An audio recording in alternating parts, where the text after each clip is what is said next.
Hello everyone, Jai Hind. My name is Hamza Hasni and I welcome all of you to your channel, The Hind Guru Academy and Study Point. हम coding decoding पढ़ रहे थे reasoning में और specially for RRB NTPC के लिए पढ़ रहे थे।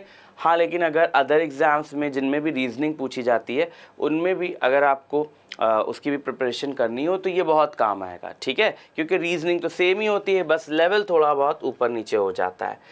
तो कोडिंग डिकोडिंग में एक मेथड हम देख चुके थे, अब हम उसके आगे बढ़ते हैं। प्रीवियस लेक्चर में यहाँ तक मैंने पढ़ाया था, इसके आगे हम बढ़ रहे हैं। टाइप 2 देखने जा रहे हैं जिसमें डायरेक्ट लेटर कोडिंग होती है। डायरेक्ट लेटर कोडिंग क्या है? सीधा सीधा किसी लेटर को दूसरा लेटर मान लेना, ठीक है। जैसे आपने अपने मन से ए को एस मान लिया, ठीक है, बी को एफ मान लिया, तो किसी भी लेटर को दूसरा लेटर मान लिया जाता है, अज्यूम कर लिया जाता है, ये होता है डायरेक्ट लेटर कोडिंग, ठीक है। इसमें ए को एस अगर माना तो क्यों माना, ये क्यों नहीं मिलता है, क्योंकि इसमें पोजीशन से कोई फ़र्क नहीं पड़ता है, चाहे वो फॉरवर्ड पोजीशन हो, बैकवर्ड पोजीशन हो या अपोजिट पोजीशन हो, इन सब से कोई मतलब नहीं है। सीधा सीधा मान लिया, क्यों माना नहीं पता। तो देखिए क्या लिखा है, in direct letter coding system the code letters occur in the same sequence as the corresponding letters occur in the words, ठीक है। तो क्या करते हैं, इसमें कोड लेटर उसी सीक्वेंस में आता है जैसे करस्पॉन्डिंग लेटर आता है किसी वर्ड में, यानी किसी वर्ड को दूसरे वर्ड में एक लेटर को दूसरे लेटर में कन्वर्ट कर दिया जाता है, तो जिस सीक्वेंस में कन्वर्ट किया गया पहले वाले वर्ड्स में उसी तरह से दूसरे वाले में कन्वर्ट कर लीजिए। This is basically a direct substitution method, सीधा सीधा सब्सटीट्यूट कर दिया जाता है एक लेटर को दूसरे लेटर में, ठीक है। अब देखिए इलस्ट्रेशन से समझते हैं क्या लिखा है। In a certain code language stark is written as LBFMG। अच्छा, एक चीज़ हमेशा याद रखिएगा, जब भी कोडिंग डिकोडिंग के क्वेश्चंस मिले तो सबसे पहले आपको यही मेथड लगा करके देखना है। अगर इस मेथड से क्वेश्चन सॉल्व हो जा रहा है तो आपका सबसे ज़्यादा टाइम बचता है और सबसे ज़्यादा आसान हो जाता है। जब इस मेथड से सॉल्व ना हो रहा हो तब आप दूसरे मेथड्स को यूज़ करेंगे। तो आपने देखा कह रहा है कि stark is written as LBFMG and mobile is written as TNRSPJ। How will blame be written in that same code, ठीक है। चलिए, तो हमें ब्लेम को सेम कोड में लिखना है। ये जो दो वर्ड्स दिए गए हैं, हम देखते हैं ब्लेम से इन दो वर्ड्स में कौन कौन से लेटर्स कॉमन है।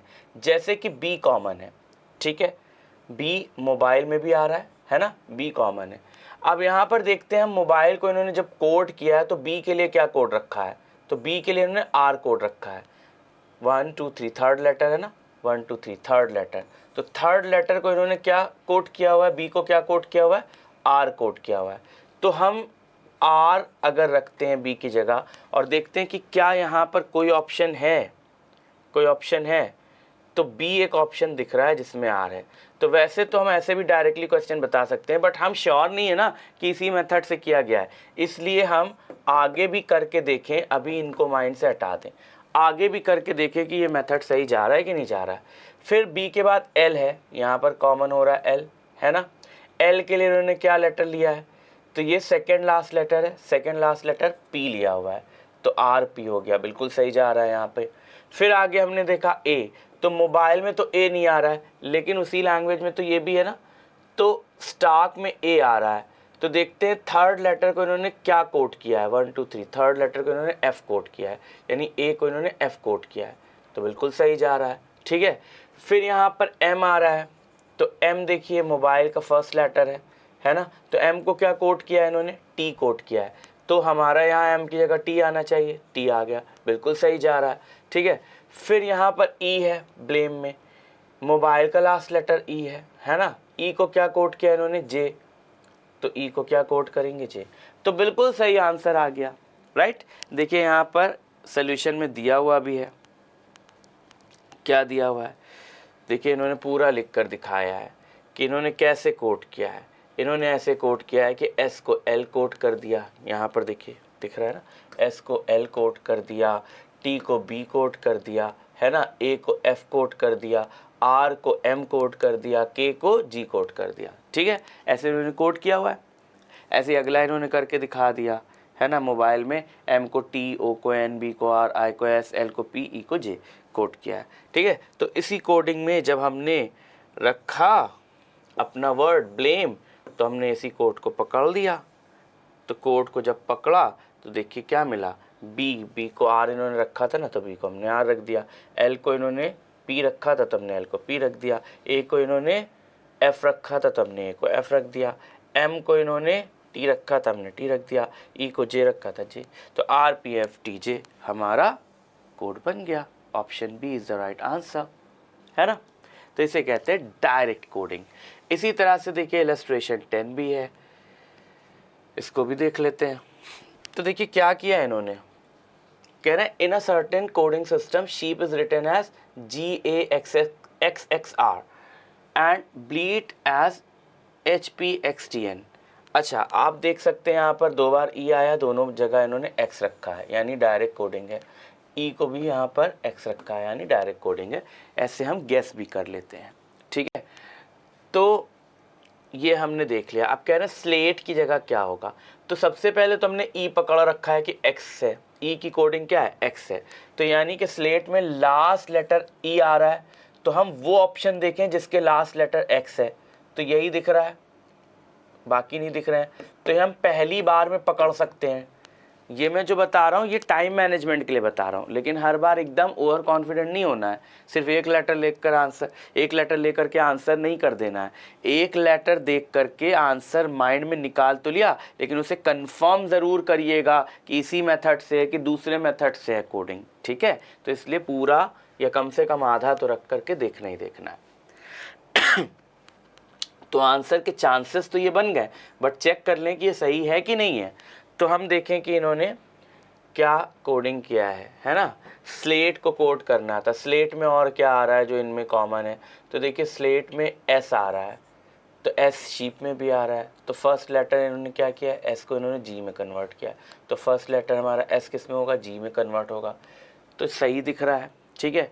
फिर यहाँ पर एल आ रहा है, शीप में तो एल नहीं है लेकिन ब्लीट में एल है, ठीक है। तो सेकेंड लेटर इन्होंने क्या कोड किया है, पी कोड किया है। तो पी आ रहा है एल की जगह, हाँ पी आ रहा है, ये भी सही जा रहा है। फिर स्लेट में ए आ रहा है, ए भी ब्लीट में मिल जाएगा। तो सेकेंड लास्ट लेटर इन्होंने ए को किस में कोड किया है, टी में कोड किया है। सेकेंड लास्ट लेटर टी में कोड हुआ है, तो ए को टी में कोड किया है, यानी स्लेट का ये जो थर्ड लेटर ए है इसकी जगह टी होना चाहिए। तो बिल्कुल सही जा रहा है, कोई गलती नहीं है। इतना भी देखकर हम आंसर लगा सकते हैं, है ना, यानी हम श्योर हो सकते हैं। बट फिर भी पूरा देख लेते हैं, कोई दिक्कत नहीं है। फिर सेकेंड लास्ट लेटर इसका टी है ना। टी कहाँ मिल रहा है, ब्लीट में मिल रहा है। ब्लीट में टी लास्ट लेटर है, लास्ट लेटर को इन्होंने एन में कोड किया है, तो हम टी को किस में कोड करेंगे, एन में। तो आंसर क्या आ गया, GPTNX, है ना। ये होती है डायरेक्ट कोडिंग। तो डायरेक्ट कोडिंग ईजी होती है। इनको डायरेक्ट कोडिंग को ऐसे लेटर्स में भी करते हैं, सिंबल्स में भी कर सकते हैं, नंबर्स में भी कर सकते हैं। अभी आगे नंबर और सिंबल वाला भी हम देखेंगे, ठीक है। देखिए इन्होंने यहाँ पर क्या किया है, ऐसे ही करके दिखाया है कि शीप को इन्होंने कैसे कोड किया था। जी एस की जगह जी, एच की जगह ए, ई की जगह एक्स, ई की जगह एक्स, पी की जगह आर, बी की जगह एच। ब्लीड को कैसे कोड किया, बी की जगह एच, एल को पी, ई को एक्स, ए को टी, टी को एन, है ना, कोड किया। अब हमें जब स्लेट को करना था तो हमने यहाँ से लेटर्स देख लिए, उठा लिए। तो एस आ रहा था शीप में, जी आ गया, एस की जगह जी। फिर एल आ रहा था यहाँ पी, तो पी। फिर ए यहाँ टी, तो टी। फिर टी यहाँ एन, तो एन। ई एक्स, तो एक्स, ठीक है ना। सिंपल एंड ईजी, कितना आसान है, ऐसे होता है, ठीक। चलिए, तो ये सब मेथड्स ईजी ही हैं, ज़्यादा टफ होते नहीं हैं। Reasoning is all about your wisdom, कितना आप दिमाग यूज़ कर रहे हैं, कितना आप चीज़ों को समझ पा रहे हैं, बस उस पर ही डिपेंड करता है। और एक एक क्वेश्चन को करने के कई कई तरीके हो सकते हैं, ठीक है। बट कुछ तरीके जो होते हैं वो कॉमन होते हैं, जैसे कि ये सारे अभी आप देख रहे हैं। अब देखिए यहाँ पर नेक्स्ट आपका आ गया नंबर और सिंबल कोडिंग। ये भी एक तरह से डायरेक्ट कोडिंग की ही तरह होती है, लेकिन इसमें क्या करते हैं, किसी लेटर की जगह नंबर या सिंबल रख देते हैं। तो क्या कह रहे हैं, in this type of questions either numerical code values are assigned to a word और और alphabetical code letters are assigned to the numbers. ठीक है, तो यही करते हैं, जैसा कि मैंने बताया कि इस तरह के क्वेश्चन में क्या करते हैं कि न्यूमेरिकल कोड वैल्यूज़ रख देते हैं किसी वर्ड की जगह या किसी लेटर की जगह, ठीक है, या कुछ सिंबल्स रख देते हैं, यही होता है। ठीक, तो चलिए देखते हैं यहाँ पर इन्होंने क्या कर रखा है। अच्छा, यहाँ पर भी प्लेस वैल्यू से कोई मतलब नहीं होता। ठीक है, तो देखिए इन्होंने इलस्ट्रेशन नंबर 11 में क्या कर रखा है, लेट अस सी। इन्होंने किया है कहा है if work is coded as 4, 12, 9, 16 then how will you code woman. सीधा सीधा क्वेश्चन। ठीक है, हम वैसे अगर चेक करना चाहें तो करके देखेंगे कि भाई W की पोजीशन क्या आ रही है, तो W की पोजीशन 4 हमें कहाँ मिलती है, मिल सकती है क्या, मतलब सीधे सीधे तो नहीं मिलेगी। ठीक है, अब हमें लास्ट से मिल सकती है, यानी रिवर्स ऑर्डर में मिल सकता है, राइट। तो WXYZ होता है ना, तो 4th नंबर मिल सकता है। बट हम उसमें क्यों अटकें, पहले हम सीधा सीधा यहाँ पर लगा कर देख लेते हैं, अगर नहीं बनता है तो हम उसमें अटकेंगे। जैसे हम सीधा सीधा लगा कर देखें कि W को इन्होंने 4 लिया हुआ है। ठीक है, हमने W के लिए 4 लिख लिया, O को इन्होंने 12 लिया हुआ है। ठीक है, R को इन्होंने 9 लिया हुआ है। ठीक है, K को इन्होंने 16 लिया हुआ है। ठीक है, अब कह रहे हैं वुमन को कैसे कोड करेंगे। जब हमें सीधा सीधा मिल रहा है, चाहे रिवर्स ऑर्डर में ही क्यों ना रखा हो, तो भी हमें सीधा सीधा यहाँ पर W और W कॉमन मिल रहा है, यानी कि पहला लेटर 4 होना चाहिए। तो आंसर या तो ये है या तो ये है, ना ये है ना ये है। ठीक है, पहले ये चीज़ हट गई। दूसरा, O भी यहाँ पर दिया हुआ है, O को इन्होंने 12 कोड किया हुआ है, तो हम सीधा सीधा ले लेते हैं कि O को 12 कहाँ कोड किया गया, यहाँ। क्या यहाँ किया गया है, बिल्कुल नहीं किया गया, तो ये भी ऑप्शन कट गया वैसे ही। फिर यहाँ पर कोई और लेटर सेम नहीं है, 2 ही लेटर्स में हमारा काम हो गया, हमने आंसर दे दिया A। ठीक है, देखिए इन्होंने कैसे सोल्यूशन दिया है, चलिए देख लेते हैं। कहना वी हैव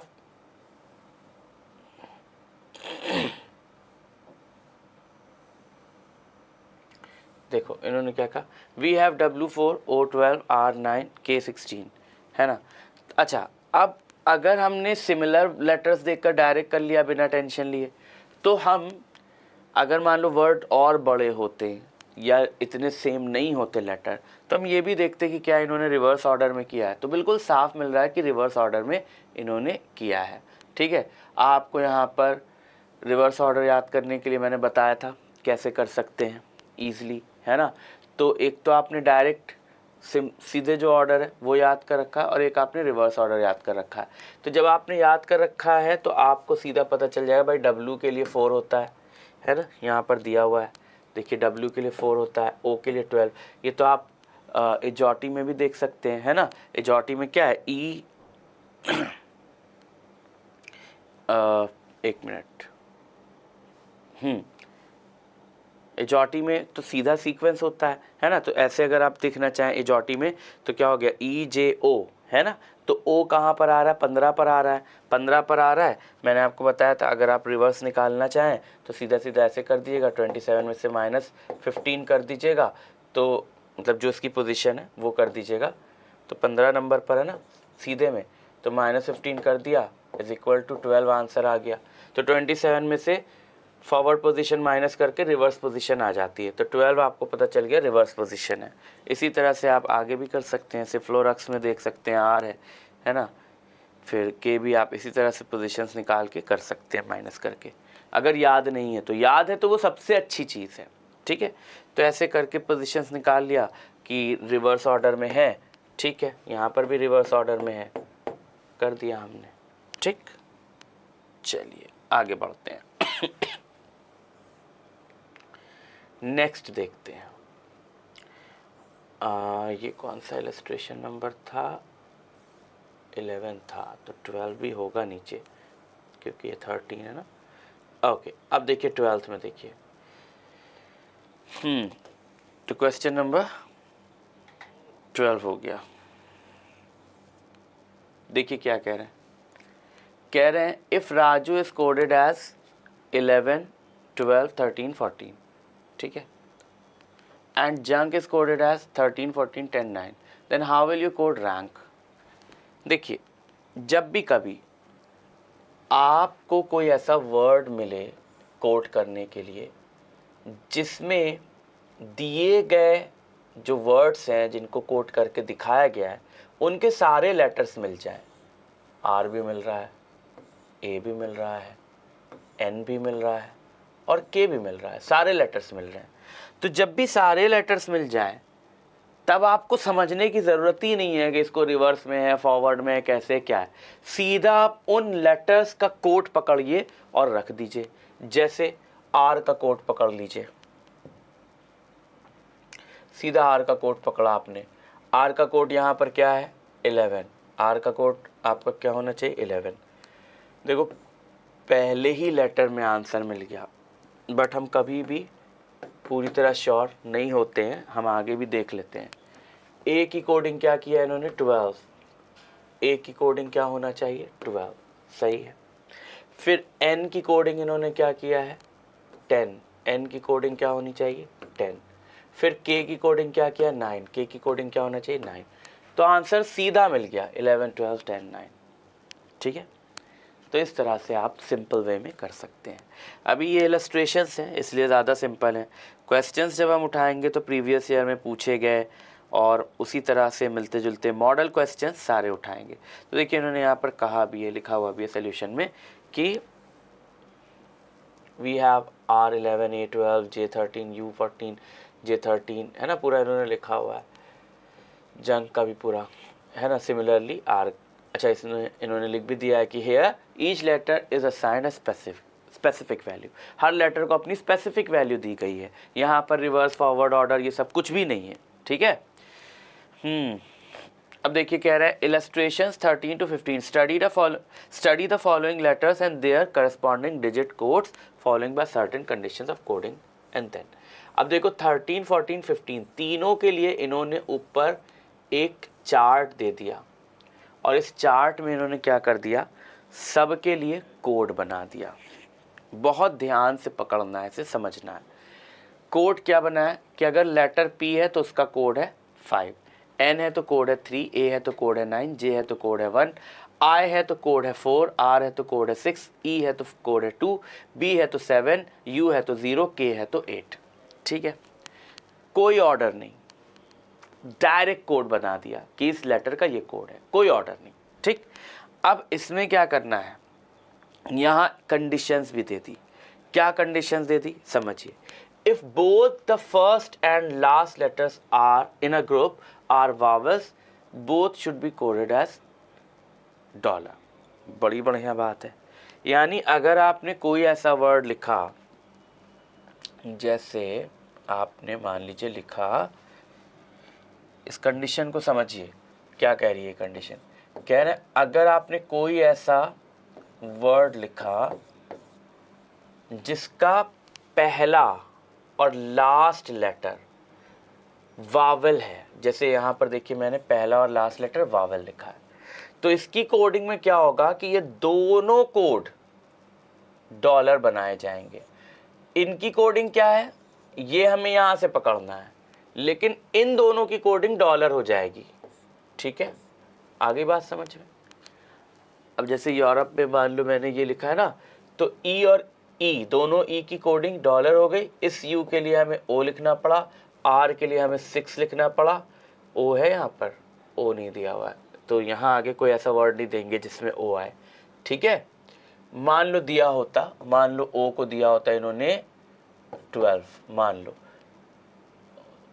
तो मैं यहाँ पर 12 लिखता और पी को यहाँ पर दिया है 5, तो मैं 5 लिखता, तो ये कोडिंग होती इसकी, ठीक है। तो कंडीशन क्या बता रहा है, मेन जो हमें समझना था यहाँ पर कंडीशन ये है, पहली कंडीशन कि अगर किसी वर्ड का पहला और आखिरी लेटर वावल है तो हमें उनकी कोडिंग जो करनी है वो $। करनी है, ठीक है। दूसरी कंडीशन क्या कह रहा है, if both the first and the last letter in a group are consonants both should be coded as hash, ठीक है। जैसे मान लीजिए एक वर्ड है जापान,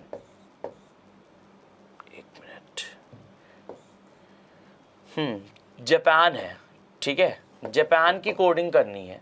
तो क्या कह रही है ये कंडीशन कि अगर पहला और आखिरी दोनों लेटर कॉन्सोनेंट्स हैं, दोनों लेटर्स कॉन्सोनेंट्स हैं, तो हमें दोनों के लिए हैश लगाना है।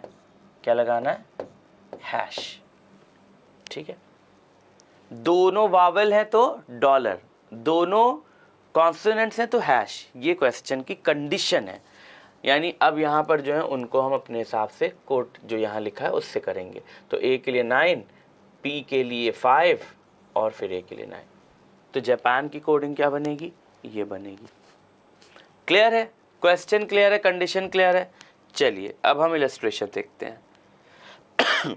Excuse me. चलिए, तो हमने इलस्ट्रेशन देखा। इलस्ट्रेशन 13 क्या कह रहा है कि KUNAJB इसको हमें करना है। ऑप्शन यहाँ पर दिया हुआ है। तो सबसे पहले तो कंडीशन को पकड़ना है, ये दूसरी बात है। प्राइमरी ये है, ये सेकंड पे आएगा कि किस लेटर को क्या कोड किया है। फर्स्ट पे कंडीशन आएगी।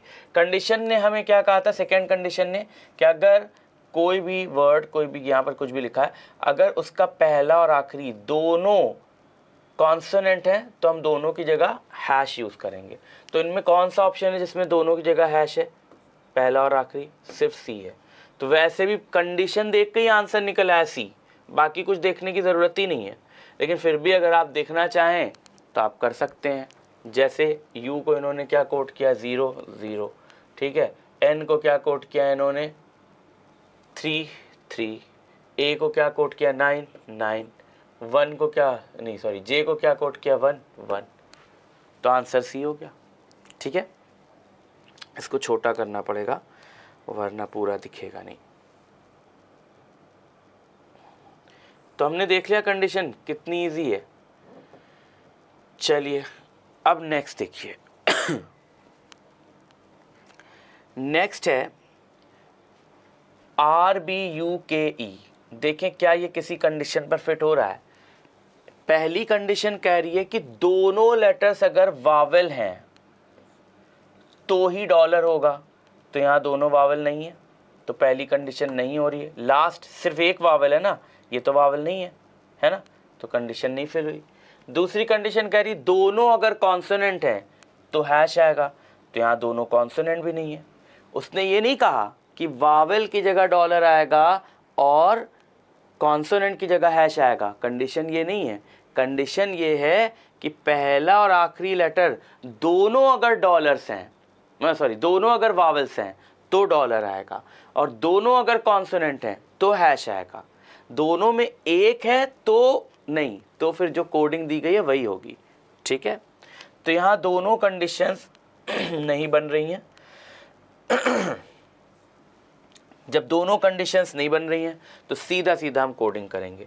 तो दोनों कंडीशंस नहीं बन रही तो ये तो पहले ही कट गया भैया, है ना, क्योंकि हैश फिर नहीं आएगा। फिर हम सीधा सीधा कोडिंग करेंगे। तो कोडिंग हम करेंगे तो हमने देखा आर के लिए क्या 6 है, तो तीनों में ही 6 आ गया। आगे बढ़ जाइए, आर के लिए 6। बी के लिए क्या है? बी के लिए यहाँ 7 है। तो देखिए कहाँ 7 दिया है, तो 6 7। अच्छा ये कट गए, ये भाई हट गए यहाँ पर, क्योंकि इन्होंने 6 के बाद 0 लिया है। हमें तो 6 के बाद 7 चाहिए, तो ये और ये बचे। फिर यहाँ पर क्या? यू है 0, तो यहाँ पर 0 कहाँ आ रहा है? 6 7 0। अच्छा अभी ये तीनों चल रहे हैं, मतलब दोनों चल रहे हैं। फिर 0 हो गया। के की जगह क्या आ रहा है? 8। तो देखिए 0 के बाद 8 कहाँ है? 0 के बाद 8 यहाँ है, यहाँ 9 दे दिया, कट गया। यहीं पर आंसर निकल आया। लेकिन फिर भी पूरा चेक करना चाहें तो कर लें। ए की जगह 9, ठीक है, 9 हो गया। ई की जगह कोडिंग क्या है? 2, तो 2 बन गया। ठीक है, 6 7 0 8 9 2, है ना, इजी। तो कंडीशन को बहुत बहुत गौर से पढ़िएगा, देखिएगा अगर दी गई है कंडीशंस। ठीक है, चलिए नेक्स्ट इलस्ट्रेशन इसी तरह से देखते हैं। चार्ट हमें देखने ऊपर जाना पड़ेगा, कोई बात नहीं, हम ऊपर नीचे कर लेंगे थोड़ा बहुत, नेवर माइंड। हाँ, तो देखिए यहाँ पर क्या है, कह रहे हैं EBNAPI को हमें कोड करना है। अब कंडीशन हमें याद रखनी है, तो मैंने क्या कहा, पहले कंडीशन रख के देखना है, बाद में कोडिंग करना है। कंडीशन क्या है, दोनों लेटर्स पहला और आखिरी अगर वावल है तो दोनों की जगह डॉलर आएगा, यही कंडीशन है। तो हमें सबसे पहले ही आंसर मिल गया कंडीशन से ही कि बी, क्योंकि यहाँ डॉलर नहीं है, यहाँ हैश लगा दिया, वो तो कॉन्सोनेंट के लिए, यहाँ $1 1 हैश, वो तो है ही नहीं, होगा ही नहीं, है ना। तो आंसर बी वैसे ही मिल गया, क्योंकि दोनों पहला और आखिरी लेटर वावल है तो दोनों जगह डॉलर आएगा, वैसे ही मिल गया आंसर। लेकिन फिर भी चलो अगर हम देखें कि BNAP का क्या कोडिंग है, तो हमें देखो क्या मिलता है। BNAP का कोडिंग, B का 7, N का 3, 7 3, A का 9 और P का 5, 7395। तो देखो 7395, ठीक है ना, कितना इजी है। तो ऐसे होता है, तो आंसर हमारा क्या हो गया भाई, बी हो गया आंसर, ठीक, 7395। क्लियर है, ऐसे करना है हमें। ओके, चलिए, इन्होंने देखिए सॉल्यूशन में दिखाया हुआ भी है, देखना चाहे देख सकते हैं। जस्ट अ मोमेंट, देखिए सॉल्यूशन में दिखाया हुआ ना इन्होंने, वही सेम चीज़, फ्रॉम कंडीशन टू के और बी, क्योंकि दोनों कॉन्सोनेंट थे तो हैश लगा दिया, बाकी की कोडिंग कर दिया, है ना। 14th वाले में कोई कंडीशन अप्लाई ही नहीं हुई, the question does not follow any condition, क्योंकि पहला कॉन्सोनेंट था, आखिरी वावल था, तो ऐसी कोई कंडीशन थी नहीं, तो सबको कोड किया, ठीक है। 15th में क्या था, वावल वाली कंडीशन अप्लाई हो गई, पहली कंडीशन, क्योंकि पहला और आखिरी दोनों वावल है तो दोनों की जगह डॉलर, बाकी को कोड ऐसे कर दिया, ठीक। चलिए आगे बढ़ते हैं, नेक्स्ट टाइप देखते हैं। नेक्स्ट क्या है, डिसिफरिंग मैसेज, वर्ड कोडिंग और न्यूमेरिकल कोडिंग। अब इसमें क्या करना है, मैसेज का वर्ड हमें किसी कोडिंग से या न्यूमेरिकल कोडिंग से डिसिफर करना है, यानी निकालना है, किसी वर्ड की मीनिंग क्या हो सकती है वो निकालना है, ठीक है। तो देखिए क्या कह रहे हैं, in this type of questions to analyze such codes any two messages bearing a common word numeral or picked up, ठीक है। इसके अंदर क्या है कि जैसे कोई सेंटेंस लिखा है या कोई वर्ड लिखा है, तो उसके अंदर जो कॉमन चीज़ें मिल जाएं उन्हें पहले आप निकाल लीजिए, ठीक है। द कॉमन कोड और word numeral will represent that word code. Common जो कोड है, कॉमन जो वर्ड है जो दिया गया, वही उस वर्ड को, उस चीज़ को आगे भी रिप्रेजेंट करेंगे।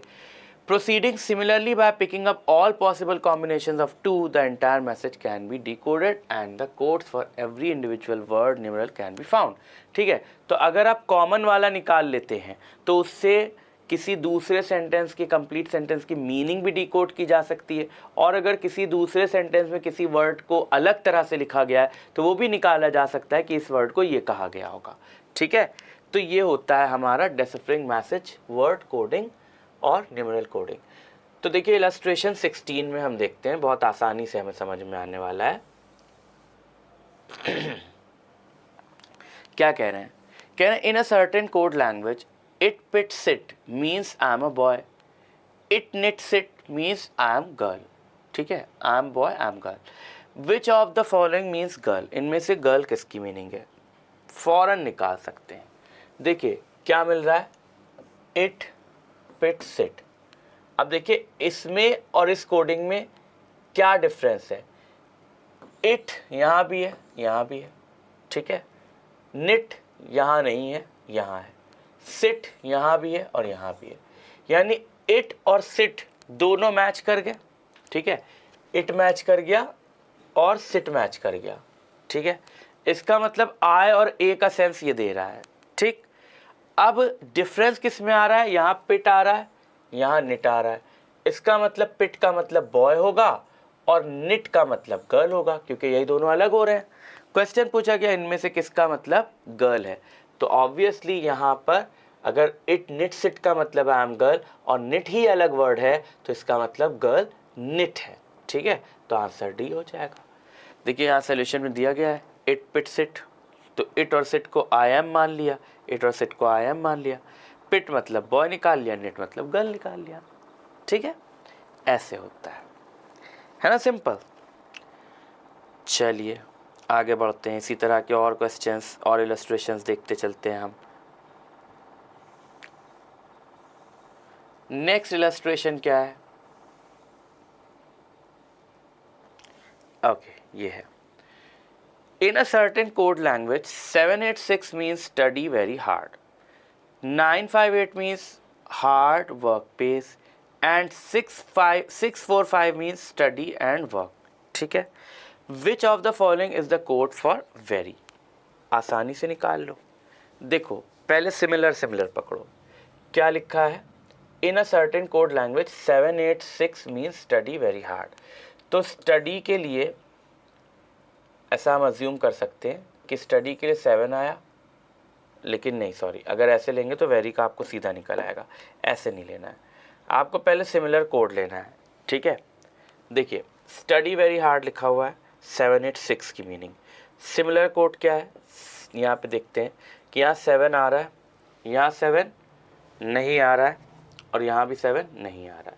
यहाँ 8 आ रहा है, और यहाँ 8 आ रहा है, और यहाँ 8 नहीं आ रहा है। तब देखो यहाँ 8 है, यहाँ 8 है।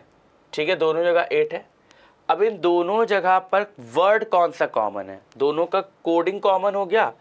8 कॉमन है यहाँ भी और यहाँ भी, है ना? तो 8 कॉमन है, इन दोनों में वर्ड कौन सा कॉमन है? तो यहाँ पर स्टडी वेरी हार्ड है, यहाँ हार्ड वर्क पेस है। ठीक है, तो ना तो स्टडी सेम है, ना वेरी सेम है, ना हार्ड यहाँ पर सेम आ गया, है ना? तो हार्ड हमारा कॉमन है और इन दोनों में 8 कॉमन है। इसका मतलब 8 इज इक्वल टू क्या हो गया? हार्ड हो गया। 8 की मीनिंग क्या हो गई? हार्ड हो गई। ठीक है, अब यहाँ कोई और लेटर कॉमन नहीं है। ठीक है, कोई और नंबर कॉमन नहीं है। अब यहाँ पकड़ते हैं, क्या कह रहे हैं? 645 मीन्स स्टडी एंड वर्क। तो 645 मीन्स स्टडी एंड वर्क। इसके और इसके बीच कौन सा लेटर कॉमन है? 6 कॉमन है। ठीक है, वर्ड कौन सा कॉमन है यहाँ और यहाँ? देखा जाए तो स्टडी। ठीक है, क्योंकि यहाँ एंड नहीं है, वर्क भी नहीं है, तो इन दोनों के बीच स्टडी कॉमन है और नंबर कौन सा कॉमन है? 6। तो 6 का मतलब क्या हो गया? स्टडी। 6 का मतलब क्या हो गया? स्टडी। ठीक है, तो अब यहाँ पर जब 6 मतलब स्टडी है, 8 मतलब हार्ड है, तो ऑब्वियसली 7 का ही मतलब वेरी होगा। 7 का ही मतलब वेरी होगा। ये क्लियर हो गया कि 7 का ही मतलब वेरी होगा। लेकिन आगे भी अगर आप चेक करना चाहें तो क्या आगे कहीं और वेरी दिया है? नहीं, कहीं नहीं दिया। तो सीधा सीधा निकल आया कि 7 का मतलब वेरी है। सिंपल। ठीक है, तो वेरी को क्या कोड किया गया? 7। ऐसे आपको निकालना है, राइट? देखिए इन्होंने सोल्यूशन में ये दिया तो है। यहाँ पर देखिए 786 में 8 का मतलब स्टडी निकल गया, 6 का मतलब हार्ड निकल गया, तो वेरी क्या हो गया? 7। यहाँ पर दिखाया इन्होंने 958 में 8 का मतलब तो हार्ड निकल गया, 5 का मतलब वर्क है। ठीक है, ऐसे करके इन्होंने निकाल लिया। ठीक, चलिए सेम ही तरीके से निकाला गया है। ठीक, नेक्स्ट मेथड पर हम आते हैं।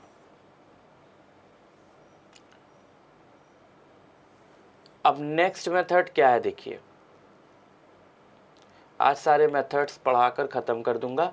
कल से हम लोग प्रैक्टिस करेंगे प्रीवियस ईयर क्वेश्चंस और मॉडल क्वेश्चंस कोडिंग डिकोडिंग के।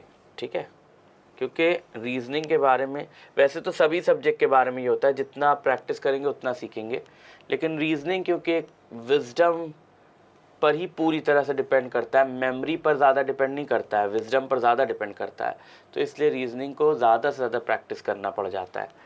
सब्स्टिट्यूशन कोडिंग की अगर हम बात करें तो देखिए क्या है? In this type some particular words are assigned with certain substituted names, now questions are formed based on that principles. ठीक है, तो सीधा सीधा कह दिया गया इस टाइप में क्या आता है? कुछ पर्टिकुलर वर्ड्स होते हैं जिनको असाइन कर दिया जाता है कुछ सब्स्टिट्यूट नेम, यानी उनका कुछ और नाम, किसी एक नाम का दूसरा नाम रख दिया जाता है। अब सारे क्वेश्चंस उसी रूल पर, उसी प्रिंसिपल पर होते हैं। तो ये तो बहुत ही आसान होता है, इसमें आपको ज़्यादा पूरा पढ़ने की भी ज़रूरत नहीं होती, ये बहुत जल्दी किया जा सकता है। ठीक है, लेकिन पहले तो हम बता दें, पढ़ के ही कर लेते हैं पहले, उसके बाद में ट्रिक भी बता दूंगा। क्या कह रहे हैं? If white is called blue blue is called red, red is called yellow, yellow is called green, green is called black, black is called violet and violet is called orange, then what would be the color of human blood? ठीक है, तो इन्होंने क्या कहा कि अगर हम white को ब्लू कहें, ब्लू को रेड कहें, रेड को येलो कहें, येलो को ग्रीन कहें, ग्रीन को ब्लैक कहें, ब्लैक को वायलेट कहें, वायलेट को ऑरेंज कहें, तो क्या कलर होगा ह्यूमन ब्लड का? तो इस तरह का क्वेश्चन जब आए तो आप सीधा सीधा क्या करो, पहले देखो कि पूछ क्या रहा है। पूछ रहा है कलर ऑफ ह्यूमन ब्लड, तो हमें ये पता है कि कलर ऑफ ह्यूमन ब्लड होता है रेड, रेड होता है, लेकिन आंसर रेड मत लिख देना, ठीक है। Colour of human blood red होता है। अब देखो इन्होंने रेड को क्या नाम दिया है, इन्होंने कहा रेड इज कॉल्ड येलो। दूसरा आगे पीछे पढ़ने की ज़रूरत ही नहीं है, सीधा हमने क्वेश्चन को पकड़ा है। क्या है क्वेश्चन? क्वेश्चन है कि ह्यूमन ब्लड का कलर क्या है, हमें पता है रेड है, और हम रेड को देख लें इन्होंने क्या नाम दिया है, रेड को येलो नाम दिया है, तो ह्यूमन ब्लड का कलर क्या होगा क्वेश्चन के अकॉर्डिंग? सी, येलो। ठीक है, ऐसे इसको डायरेक्ट कर लिया जाता है। चलिए नेक्स्ट इलस्ट्रेशन देखते हैं हम। फिर वही लंबा चौड़ा क्वेश्चन, कह रहा हूँ कुछ मत पढ़ो, डायरेक्ट क्वेश्चन पढ़ो लास्ट में। Then what would be the name of Indian national bird? हमें अच्छी तरह से पता है इंडियन नेशनल बर्ड क्या होती है, पिकॉक। अच्छा, किसी की अगर जीएस कमज़ोर है तो रीजनिंग में फंस सकता है, देखो, है ना। तो इंडियन नेशनल बर्ड होती है पिकॉक। ठीक, सीधा सीधा देख लो इन्होंने पिकॉक को क्या कहा है। तो इन्होंने पिकॉक को, if parrot is known as peacock, peacock is known as swallow, तो पिकॉक को इन्होंने स्वैलो कहा है। ठीक है, तो हमारा आंसर क्या हो जाएगा? B, swallow. सिंपल, पूरा देखने की भी जरूरत नहीं, सीधा सीधा, है ना। क्वेश्चन पढ़ना चाहे पढ़ लें कि पैरट को peacock, if parrot is known as peacock, peacock is known as swallow, swallow is known as pigeon and pigeon is known as sparrow, then what would be the name of Indian national bird? तो Indian national bird है तो peacock, लेकिन उसको इन्होंने swallow कहा है, तो answer हो गया स्वैलो। ठीक है, सोल्यूशन देखिए नीचे दिया गया है, हालांकि ज़रूरत नहीं पड़ेगी देखने की, बट देखना चाहें तो देख सकते हैं। We know that peacock is the Indian national bird, but here peacock is known as swallow, so the answer is swallow. ठीक, अब देखिए आगे जब हम बढ़ते हैं तो हमें क्या मिलता है, यहाँ पर हमें मिलती है ढेर सारी प्रैक्टिस। चलो 2-4 क्वेश्चन देख लेते हैं प्रैक्टिस के, फिर बाकी की प्रैक्टिस हम करेंगे अगले क्लास में। कोई ज़्यादा ही बड़ा हो जाता है ना। देखो ये एसएससी मल्टीटास्किंग 2013 का क्वेश्चन है, ठीक है, यानी कहीं इधर उधर से लिया गया एरा गैरा क्वेश्चन नहीं है, प्रीवियस ईयर क्वेश्चन है। ठीक, प्रीवियस ईयर क्वेश्चन क्या कह रहा है? In a certain code sober is written as RNADQ, how lotus can be written in that code? समझने की कोशिश करते हैं। देखिए सबसे पहली बात, सोबर और लोटस में कोई भी लेटर कॉमन नहीं है, इसका मतलब हमने इसको डायरेक्ट तो नहीं किया होगा। ठीक है, यानी सीधा एक लेटर को दूसरा लेटर असाइन नहीं किया गया। यहाँ किया क्या गया है देखते हैं। यहाँ हमने ऑर्डर रखा है, ऑर्डर में इन्होंने क्या किया है कि एस पर एक यहाँ पर आर लिख दिया इसकी जगह ना। आप जानते हैं PQRS, आर और एस एक साथ पढ़ेंगे तो समझ में आ जाएगा, PQRS। तो इन्होंने क्या किया है कि यहाँ पर -1 करके लेटर लिखा। ठीक है, यही सेम चीज़ यहाँ पर हो रही है, NO -1 यहाँ पर भी किया, AB -1 यहाँ भी किया, DE -1 यहाँ भी किया, QR -1 यहाँ भी किया। कितना इजी इन्होंने किया कि सारे लेटर्स को -1 करके, यानी एक लेटर पहले का लिख दिया। तो हम यहाँ पर भी -1 करते चले, है ना, यही तो करेंगे ना। अगर -1 भी नहीं करना, सीधा सीधा ABCD पढ़ के भी कर सकते हैं आप, है ना। तो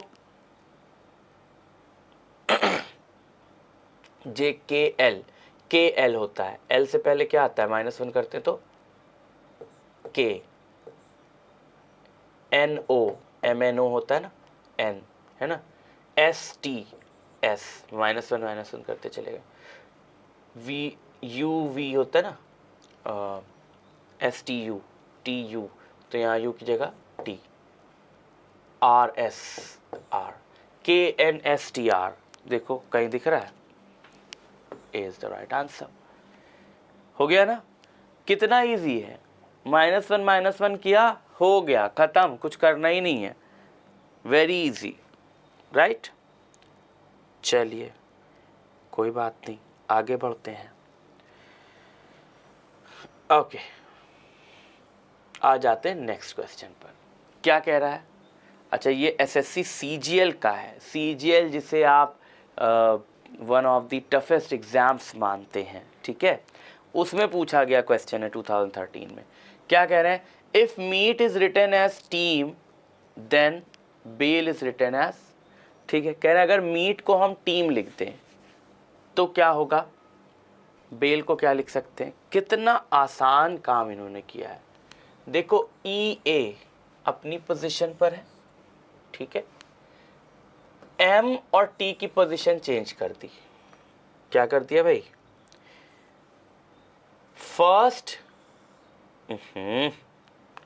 फर्स्ट और लास्ट लेटर्स की पोजीशन चेंज कर दी, बाकी सेम रखा है ना। T को पहले ले आए, M को लास्ट में कर दिया। यहाँ पर भी वही कर दो, फर्स्ट और लास्ट लेटर की पोजीशन चेंज कर दो, यानी E को पहले लिख दो, A और L ऐसे ही लिखा रहने दो, B को लास्ट में लिख दो। EALB है कहीं पर, EALB हो गया आंसर, है ना। पोजीशन चेंज कर दी, बस खत्म, कितना इजी है। चलिए थर्ड देखते हैं। तो अरे गहरे क्वेश्चंस नहीं है आपके सामने, सब प्रीवियस ईयर के क्वेश्चंस हैं।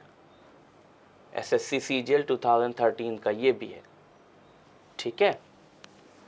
चलिए, तो क्या है? If water is written as YCVGT then what is written as HKTG। Question को थोड़ा सा घुमा दिया है, ध्यान से समझिएगा, पढ़िएगा। कह रहे हैं वाटर की कोडिंग ये है, तो इस वर्ड की कोडिंग नहीं पूछा गया है, ये किस वर्ड की कोडिंग है ये पूछा गया है ना। पता चला जो यहाँ पे इन्होंने इससे आगे ये जो किया, आप इसके आगे करने लगे, नहीं, ये नहीं करना है, क्वेश्चन समझना है। तो वाटर की कोडिंग ये है, पढ़ते हैं, WXY साफ साफ दिख गया, +2 किया है ना भाई, ठीक है। ABC +2, क्वेश्चन देखते ही समझ में आ जा रहा है। TUV +2, EFG +2 करते गए हैं। RST +2, तो +2 करके इन्होंने बनाया है। अब हमसे कहा गया है कि इसका हमें निकालना है वर्ड जिसकी ये कोडिंग है, तो अब हम +2 नहीं करेंगे, हम -2 करके निकालेंगे, क्योंकि यहाँ वर्ड की कोडिंग दी गई है, यहाँ कोडिंग से वर्ड निकालना है, ठीक है। तो -2 करना है। तो भाई H की पोजीशन 8 होती है, अगर आपको याद है, तो 6 पोजीशन पर क्या ऐसे करके आप निकाल सकते हैं। बट अगर मान लीजिए पोजीशंस नहीं याद है तो आप सीधा सीधा ऐसे ABCD पढ़ के कर सकते हैं, है ना। तो इतना हार्ड तो है नहीं, आराम से पढ़ लेंगे। अच्छा, यहाँ पर एक और सिंपल सी बात, अगर किसी के पास दिमाग होता तो वो ऐसे भी देख लेता कि वाटर एक वर्ड है ना, उसको कोट किया गया है, तो यहाँ पर भी किसी वर्ड को ही कोट किया गया होगा, वो वैसे ही पकड़ लेता आंसर B। यानी अगर मैं हूँ वहाँ पर या ऐसे कोई भी स्टूडेंट्स हैं, तो वो वैसे ही पकड़ लेंगे आंसर B है, किसी और में रखने की ज़रूरत नहीं है। लेकिन फिर भी अगर इतना ओवर कॉन्फिडेंस भी कभी कभी डूबता है लेकर के, तो इसलिए चेक कर लेते हैं, है ना। तो F है, FGH -2 कर दिया है, बिल्कुल सही है। IJK -2 कर दिया है, I। फिर T है ना, RST -2 है ये, ठीक है। GEFG -2 है, आंसर बिल्कुल सही है, B is the right answer, है ना। तो reasoning is all about using your wisdom. मैंने कहा ना कि वैसे भी आदमी पकड़ लेगा कि भाई वाटर एक वर्ड है, उसको कोट किया गया है, तो यहाँ पर भी किसी वर्ड को ही कोट किया गया होगा। इरफे, रेफी, एरिफ, ये सब कौन से वर्ड्स हैं? फायर वर्ड है ना। ऐसे भी पकड़ सकते, फिर उसी में रखकर चेक कर लो, तो टाइम बच जाएगा। ओके, आगे बढ़ते हैं। 5 आज कराऊंगा, ठीक है, बाकी आगे बाद में। फिर देखिए क्या लिखा है, if the word table cloth is coded as XEM RANRIXT, how can hotel be? RRB, RRB 2011 में पूछा गया है, ठीक है, कोई दिक्कत नहीं, करते हैं। देखिए सबसे पहला काम मैंने क्या कहा, जब भी आप देखें कि इसके और इसके लेटर्स सिमिलर हो जाएं तो कुछ और करने की ज़रूरत ही नहीं है, बस सिमिलर लेटर्स को पकड़ते चलिए। H भी है, O भी है, T भी है ना, T तो 2 जगह है देखा जाए तो, E भी है और L भी है। कुछ मत करो, यहाँ से बस उठाते जाओ कि किस लेटर को क्या कोड किया गया है, ठीक है। H लास्ट लेटर है, लास्ट लेटर को इन्होंने T कोड किया है, तो यहाँ H को क्या कोड कर देंगे हम, T। फिर O 1 2 3, पीछे से थर्ड लेटर है O, पीछे से थर्ड को देखो क्या कोड किया है, 1 2 3, I कोड किया है। O को इन्होंने I कोड किया है, हम यहाँ पर O को I कोड कर देंगे। फिर T तो फर्स्ट लेटर भी है, X कोड किया है ना, और सेकेंड लास्ट है, ऐसे भी देख सकते हैं X, तो T को इन्होंने X कोड किया है, हम X कोड कर देंगे। E को इन्होंने क्या कोड किया है, 1 2 3 4 5, फिफ्थ लेटर है, 1 2 3 4 5 A, E को A कोड किया है, हम A कोड कर देंगे। TIX से बन गया है ना, ऐसे ही निकल जाएगा। TIX से कहाँ दिख रहा है, यहाँ, बाकी कहीं दिख ही नहीं रहा है ना, लेकिन चलो फिर भी लास्ट वाला भी देख लें, जब इतनी मेहनत किया है। तो L को क्या कोड किया, 1 2 3 4, पीछे से चौथा लेटर 1 2 3 4, फोर्थ लेटर R, बन गया। कितना आसान है, जब लेटर्स सेम मिल जाए तो इधर उधर भटकने की जरूरत ही नहीं है, सीधा सीधा लेटर्स को देखो क्या कन्वर्ट किया गया है, वही कन्वर्ट कर दो, है ना। चलिए लास्ट क्वेश्चन आज का देखते हैं, फिर हम बाकी की प्रैक्टिस करेंगे अगले सेशन में।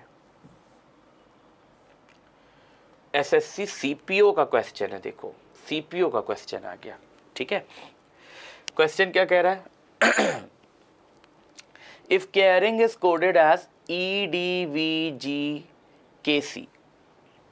and shares is coded as UKEPBO, how will cascade be coded as in the same code? पकड़ दो, दोनों में सेम क्या मिल रहा है, सेम पकड़ते चलो। C देखो यहाँ मिल जा रहा है, ठीक है, A भी मिल ही जा रहा है, यहाँ भी मिल जा रहा है, यहाँ भी मिल जा रहा है। अच्छा देख लो कोड सेम है कि नहीं, पहले ये भी देखना पड़ेगा कोड सेम है कि नहीं। सेम है कि नहीं के लिए कैसे चेक कर सकते हैं, आप देखो यहाँ पे A को इन्होंने क्या रखा है, सेकेंड लेटर को, A को इन्होंने यहाँ पर D रखा हुआ है, A को क्या रखा हुआ है, D, ठीक है। और शेयर्स में A थर्ड पोजीशन पर है, तो थर्ड पोजीशन पर इन्होंने E रखा हुआ है, यानी सेम कोड नहीं है, सेम कोड नहीं है, यहाँ पर दूसरा खेल हुआ है ना। तो ऐसे खट से पकड़ दो पहले कि सेम कोड है कि नहीं है, नहीं है, यहाँ दूसरा खेल हुआ है, क्योंकि अगर सेम कोड होता तो इन्होंने सेकंड पर A है, D रखा है, यहाँ पर थर्ड में A है, यहाँ पर भी D होना चाहिए। तो सेम वाला पकड़ कर देख लो, सेम नहीं आ रहा है कोड उसका, तो खेल दूसरा है। ऐसे भी चेक कर सकते हो, R को इन्होंने क्या रखा है, यहाँ पर V रखा है, यहाँ R चौथी पोजीशन पर है, P हो गया, यानी सेम खेल नहीं हुआ है। तो खेल क्या हुआ है समझते हैं। अब देखें इनमें और इनमें क्या सिमिलैरिटी प्लेस के हिसाब से आ रही है, प्लेस से क्या लेकर चल रहा है ये सॉरी। तो C और E हमने पढ़ा, हमें पता है C थर्ड प्लेस है ना, E फिफ्थ प्लेस है, एजॉटी से पता चल जाता है। तो थर्ड प्लेस पर ये है और ये फिफ्थ प्लेस पर है, यानी इन्होंने ये किया हो सकता है कि +2 करके पहला लेटर लिखा है, ठीक है, पहला लेटर +2 करके लिखा है। दूसरा लेटर देखिए D यहाँ पर आ रहा है, तो D आ रहा है, तो क्या किया इन्होंने, A के बाद BCD +3 हो गया, है ना, CDE यहाँ पर +2 था, A के बाद क्या है, BCD +3 हो गया। चलो पैटर्न मिल गया हमें, इन्होंने +3 लिखा है D, ठीक है। फिर यहाँ पर क्या है, R के बाद V, तो R के बाद V कैसे आता है, जोड़ लो, R STUV +4 कर दिया, ठीक है। तो +2 +3 +4 किया है इन्होंने यहाँ पर। चलिए पकड़ लिया हमने, +3 +4। तो पहले लेटर में +2 किया है, दूसरे लेटर में +3 किया है, तीसरे लेटर में +4 किया है, चौथे में क्या कर रहे हैं, आई के बाद जी, है ना। तो जी हमें पता है कि आई से पहले आता है, बाद में नहीं आता है, यानी कि 3 लेटर तक इन्होंने प्लस किया है, बाकी के 3 में ये रिवर्स कर रहे हैं, पीछे कर रहे हैं, है ना। तो पीछे करके क्या करें, EFG GHI, यानी कि यहाँ से ये -2 कर दिया, तो अगला -3 होगा पक्का। के, ये N है ना, KLMN, देखो -3 किया है ना। फिर C है ना, -4 होगा, CDEFG -4। ठीक है, पैटर्न मिल गया। पैटर्न क्या है, 3 लेटर्स को +2 +3 +4 करके लिखा, फिर आखिरी के 3 लेटर्स को -2 -3 -4 करके लिखा। ये पैटर्न है, मिल गया पैटर्न। चलो देखना चाहें कि पैटर्न सही पकड़ा है कि नहीं पकड़ा है, तो इसमें भी रख के देख लेते हैं, वरना डायरेक्ट क्वेश्चन भी कर सकते हैं अगर टाइम की कमी है तो, पर चेक कर ले तो ज़्यादा अच्छा है। तो देखो STU, ठीक है, +2 रखा है, TU, ठीक है, +2, फिर HIJK +3, ठीक, फिर ABCDE +4, है ना। फिर R से पहले P आता है, माइनस का दौर शुरू हो गया होगा, PQR -2, B है ना, BCDE तो -3, यहाँ पर -4, यही लेकर इन्होंने काम किया है। ठीक है, चलिए अब जब ये काम हुआ है तो हमें यहाँ पर भी वही काम कर देना चाहिए। यहाँ हमें +2 ढूंढना है, +3 ढूंढना है, +4 ढूंढना है, फिर -2 -3 -4, ये ढूंढ लेंगे, बन जाएगा आंसर। तो CDE, तो E पहला होना चाहिए, तो देखिए चारों में E है पहला, ठीक है, नहीं निकला यहाँ पर आंसर। फिर A के बाद +3 होना चाहिए, चारों में D है, नहीं निकला आंसर। S के बाद +4 होना चाहिए, यहाँ पर हमारा 3 जगह W है, 1 जगह X है, ठीक है। तो S के बाद क्या आता है, 4 अगर प्लस करें, STUVW, 4 W आ गया, है ना। तो यानी ये ऑप्शन हटा देते हैं हम, ये ऑप्शन हटा दिया। अब माइनस वाले में आते हैं, तीनों अभी तक सही चल रहा है, माइनस वाले में आते हैं। तो माइनस वाले में IJK, तो I आना चाहिए, है ना। अब यहाँ पर I आना चाहिए, है ना। देखो ये तो क्लियर है, यहाँ पर E होना चाहिए, D होना चाहिए, W होना चाहिए, उसके बाद I आना चाहिए। तो I कहाँ आ रहा है W के बाद, देखो ये ऑप्शन कट गया क्योंकि इसमें P है, ये दोनों ऑप्शन अभी बचे हैं, ठीक, कोई बात नहीं, आगे बढ़ें। E को माइनस करेंगे 3, तो क्या होना चाहिए, आपने अगर पोजीशन से याद कर रखी तो बहुत अच्छी बात है, नहीं याद कर रखी तो काउंट कर लीजिए। A B, देखो E है ना, तो -3 करना है, ABCDE, तो B आना चाहिए, है ना। -3 करेंगे तो B आएगा, तो आंसर ये है BCDE -3, राइट। तो आंसर क्या हो गया, D, आंसर निकल गया यहाँ पर, खत्म। ओके, T को भी आप करना चाहे -4, तो वैसे दोनों ही जगह P है, मिल जाएगा P, राइट। तो आंसर हो गया D।